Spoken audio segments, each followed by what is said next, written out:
Ano nga ba tong bagong rotation na dapat nyong subukan?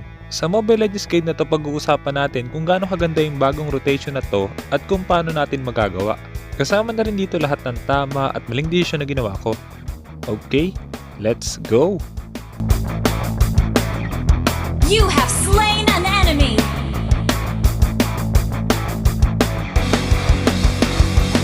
You have slain an enemy!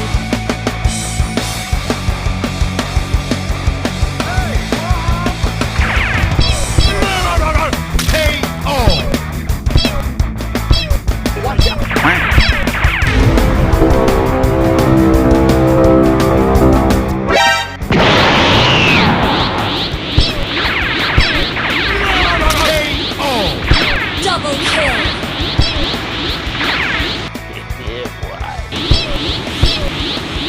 Triple kill!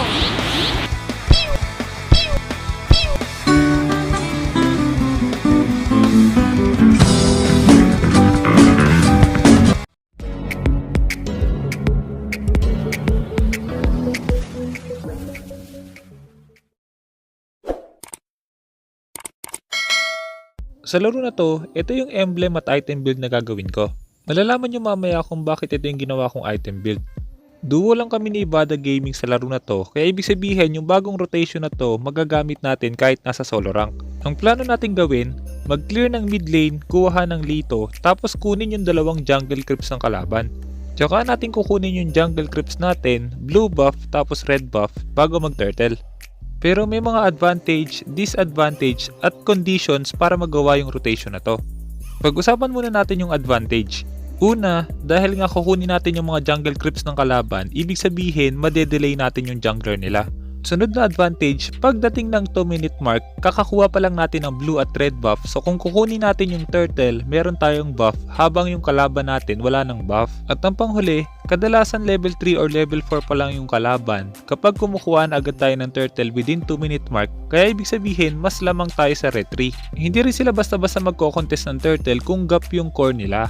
Ang disadvantage naman sa rotation na to, kung maaga magiging aggressive yung kalaban, possible na magkaroon ng teamfight habang wala pa kayong buff. Kaya dito pumapasok yung mga condition kung kailan nyo pwedeng gawin yung rotation na to. Ang unang condition natin, dapat yung core ng kalaban, unang buff na kukunin niya is yung blue buff. Pwedeng nag-start siya sa blue buff o kaya naman nag-start siya sa mid lane tapos blue buff yung sunod niyang kinuha.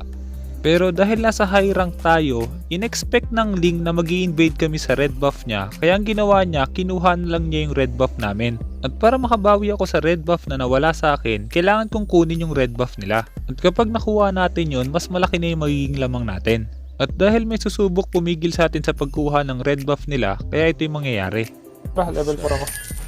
No one else. Wala, hindi naman kinuha eh.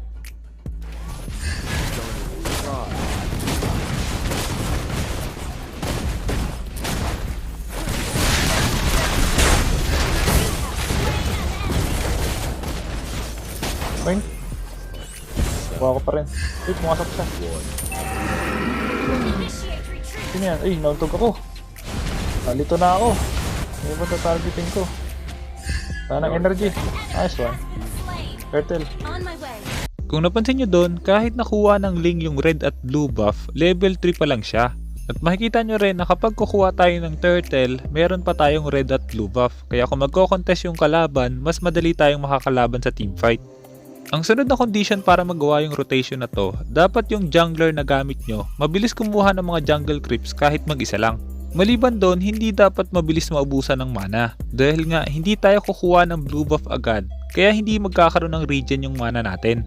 At ang pinakauling condition, dapat hindi natin itigil yung pagiging aggressive. Dahil nga malaki agad yung lamang natin sa jungler ng kalaban, dapat ituloy lang natin yung pagbawas sa mga jungle camp niya. Hindi dapat natin siyang hahayaang makabawi. Kaya pagtapos natin kumuha ng mga buff, dapat kumuha ulit tayo ng mga jungle creeps niya. Wag na wag niyong kakalimutan na hindi porkit lamang tayo sa early, panalo na agad tayo. Dahil merong Chang at Parsa yung kalaban natin, kaya hindi magiging madali yung pag-push natin dito.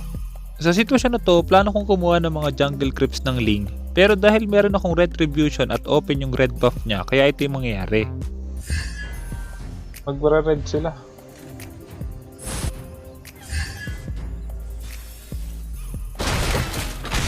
Wala. Resisan ako ng akay. Nakuha ko na. Kapyo ko na nila, ling nila.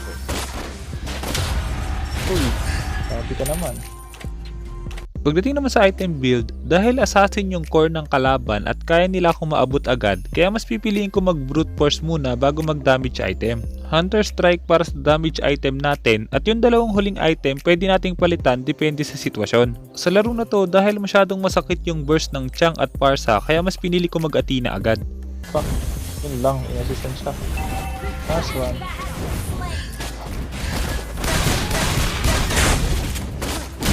Nice one. Free. Attack the turtle. Attack the Lord. We're ahead in gold. Nag-blue siya, Bads? Nag-blue. At dahil napatay natin sila, dapat kumuha agad tayo ng objective. Pero kahit hindi natin sila mapatay, dapat kumuha agad tayo ng objective. Dahil nga maaga tayo nakalamang, mas madali para sa atin na kunin yung mga objective. Hindi dapat nating hahayaang makuha ng kalaban yung objective kasi yun yung paraan nila para makabawi sa laro.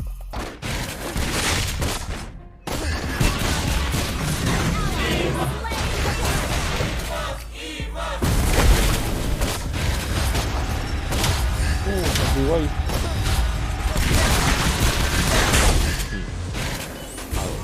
Agis. Nice one. Nice one. Basag. Lakas pumasag lang. Destroy the turret. Makikita nyo ulit dito dahil napatay natin sila, kaya imbis na yung jungle buff natin yung kukunin ko na lang yung jungle buff nila. Pero kung sakaling hindi natin alam kung nasan yung mga kalaban, okay lang na yung jungle buff na lang natin yung kunin natin. Maliban doon, isa sa mga magiging problema natin kapag maaga tayo lumakas, magiging sobrang aggressive tayo. At dahil nga sa higher ranks, isang mali mo lang possible na makambak agad yung laro. Kaya makikita nyo dito kung ilang beses kami magto-throw. Nasa kawawa tayo mamaya sa mga mage nila.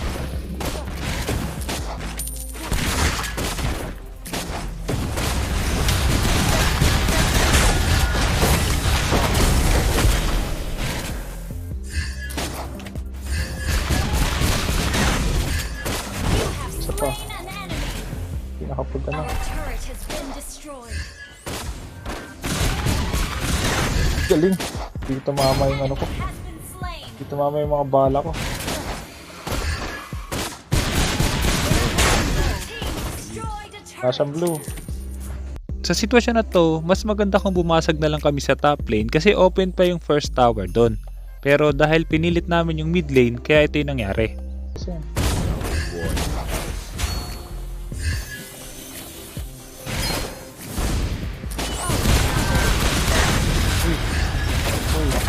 Uy. Uy, kaya may isa.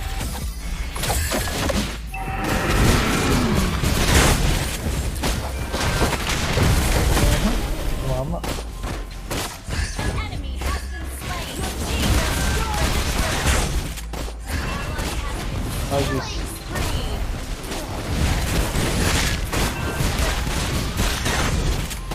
Double kill. Triple kill. Oh, run!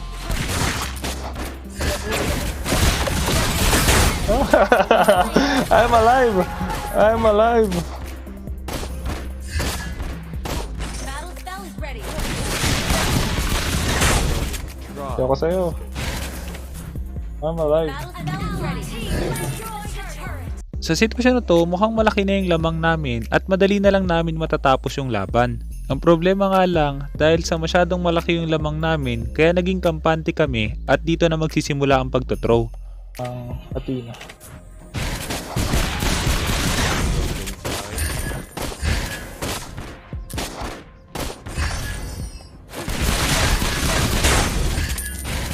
Gap na siya. Enemy has been slain. Boom! Oh, titilat. Puro low HP. Enemy has been slain. Ally has Your team destroyed the turret.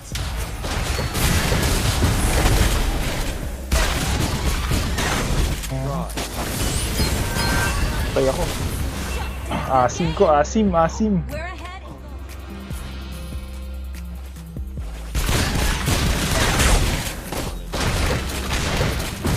Grabe ka naman dumage.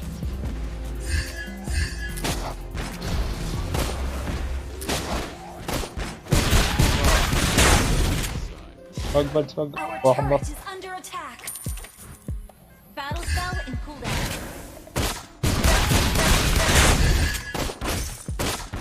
Battle, I'll take the purple buff. Initiate retreat. Kulang tayo, Buds eh. Huwag mo pilit. Okay. Has been slain. Kaya tayo dyan. Hindi tayo malulugi sa late game eh.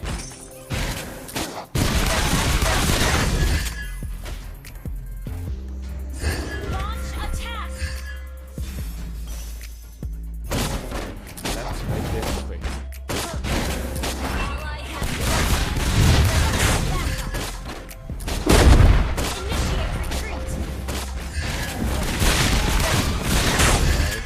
Sayang. Patay.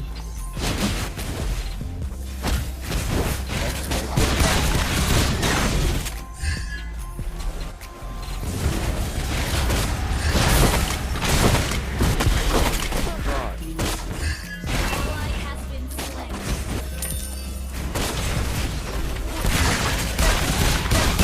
Patay ako. Mag-isa lang ako Well eh. played. Unaon na ako ng ano. Dito tayo malulugi eh. 700 na lang lamang natin. Cancelin mo na lang yung ano, Buds. Yung...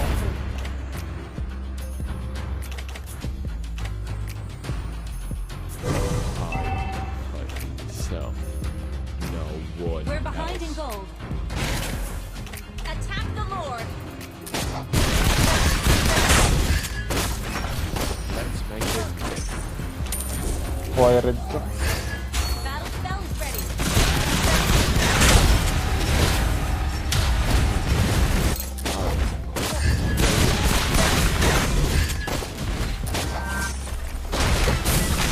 Slain an enemy. Yun lang eh. Talent pa pala yun. Buhay! Sayang, nabuhay yung ano. Slain an enemy. Patay din para sa Tactalor. Ah, sige. Yun lang, Ichang. Ichang yung dumating yung Ichang. I only fight myself. Kinuhaan pa tayo ng blue. Else.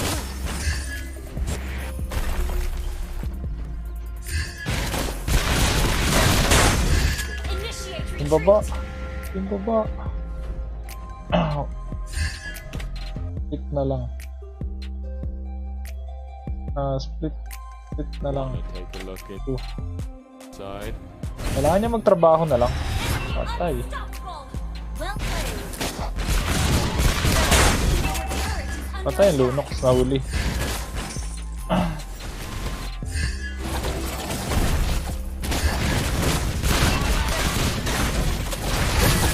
Has been slain. Our turret is under attack. Baka tumurin yung link.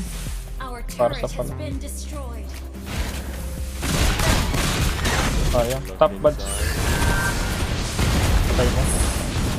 Ah, walit pa. 30 naman nun. Our inhibitor turret is under attack. Namatay. Nice one. Well played. Iniwan talaga ng yung lane. Yung lane. Our inhibitor turret is Ayaw niya under i-defend. behind in gold. Gusto niya pumitas eh. Oh. Let's make this quick. Wired ko. Umalag yung Freya. Pak, pak, pak. Palo, palo. Patay.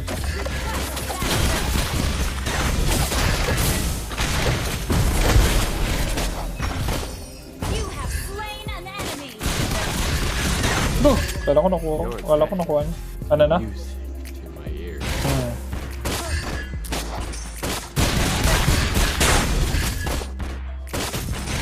Attack the Lord. Battle spell in cooldown. Yun lang kinuha. Tap yan, bag. Sa tap yan. Sa tap yan. Tara. Sa tap yan si ano, Chang. Ayun na. Sa SS na. Let's Sana make assist. this quick. Ayun na. Sa tayo. Sayo, sayo, sayo.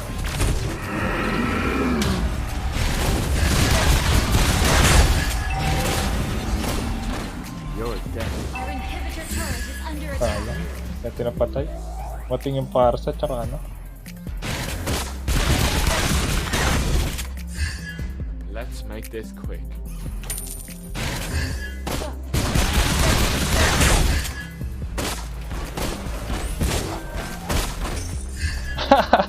Sayang yung TikTok ni Bada. Uy.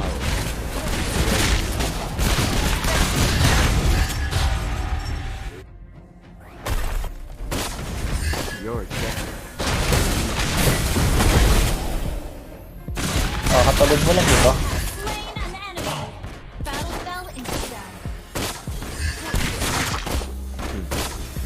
Oh, Ay, nauli niya. ready. Nice one. Trailing. Enemy has slain. Nice one. Patay rin natin yung Chang. Nabuhay. Killing spree. Basag. Stop. Stop na lang. Uy, sayang. Nag-assist siya. Basag. End ata. Kaya tayo end to. Preya to. Nice one. Well played. Tangke. Well played. Sana marami ka natutunan sa guide na to, at kung meron kang guide na gusto mo ipagawa, i-comment mo lang sa baba, susubukan gumawa ng guide tungkol doon.